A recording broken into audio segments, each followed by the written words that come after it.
लगभग 150 साल पहले की बात है। ढोलकपुर गांव के एक कोने में एक परिवार रहता था।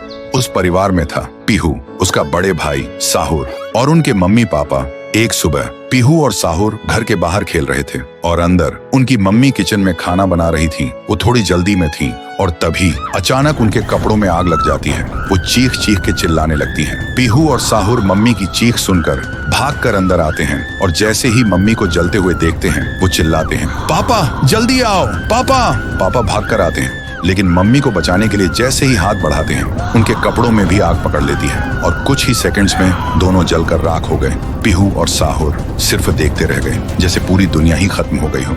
अब पीहू घर में अकेली रहने लगी और साहुर हर दिन खेतों में काम करता, सिर्फ इसलिए ताकि उसकी बहन भूख से ना रहे। एक पूर्णिमा की रात थी।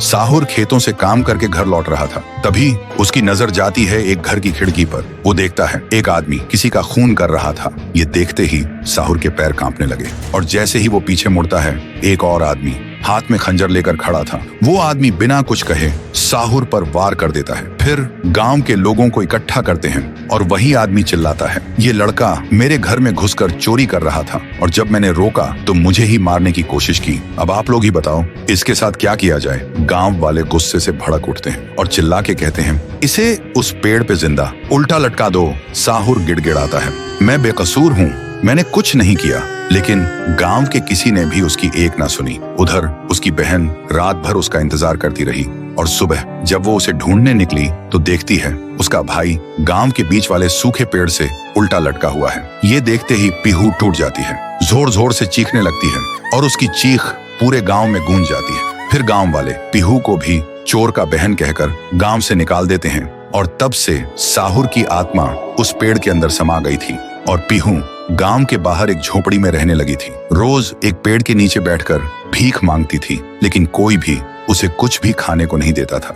वो बस भूखी पेट पेड़ के नीचे लेटी रहती थी। साहुर भी अपनी बहन का दर्द महसूस कर पाता था लेकिन वो कुछ नहीं कर सकता था। फिर एक दिन पीहू रास्ते में खाना मांग रही थी और तभी एक नशे में चली गाड़ी ने उसे कुचल दिया था।